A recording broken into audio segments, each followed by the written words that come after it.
हमारे मेडिकल के अंदर एक टर्म यूज़ होती है जिसको हम ब्रोकन हार्ट सिंड्रोम कहते हैं। इसी तरह ही है कि ब्रोकन हार्ट हमारी फ़िल्मों में भी यूज़ होती है टर्म, या जिस किसी का दिल दुःख जाए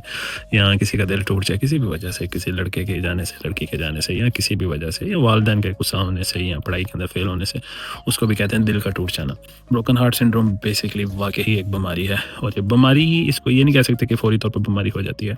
या ये ऐसी बीमारी नहीं है कि किसी को भी हो जाएगी, या किसी से अंदर किसी को कोलेस्ट्रॉल या शुगर या ऐसा का मसला चल रहा होगा तो उसे हो जाएगी, नहीं, ये ऐसी बीमारी नहीं है। बेसिकली होता ये है कि कुछ लोगों के अंदर ये टेंडेंसी ये होती है, और ये बहुत कम लोग होते हैं, कि जैसे ही वो कुछ शॉकिंग न्यूज़ सुनते हैं या कुछ ऐसा ही अपनी लाइफ के अंदर, मसलन आपने देखा होगा कि किसी का कुछ चाहने वाला है या किसी के घर के अंदर मौत हो गई है, फौतगी हो गई है, तो वो यकदम उनके अंदर भी सिम्पटम्स आ जाते हैं, उनको भी दिल का हार्ट अटैक हो जाता है। तो बेसिकली ये होता ये है कि जैसे ही सडन स्ट्रेस आपकी बॉडी में जाता है, आपके बॉडी के अंदर स्ट्रेस हार्मोन ज़्यादा हो जाते हैं और वो अटैक करते हैं पर्टिकुलरली दिल के ऊपर, और दिल के ऊपर अटैक होने की वजह से वो दिल, आपके मसल्स जो हैं उसके, वो अपनी जगह छोड़ जाते हैं। इसको हम ब्रोकन हार्ट सिंड्रोम भी कहते हैं और टाकासोबो कार्डियोमायोपैथी भी कहते हैं। और अभी तक मैंने इसका वैसे एक केस देखा है,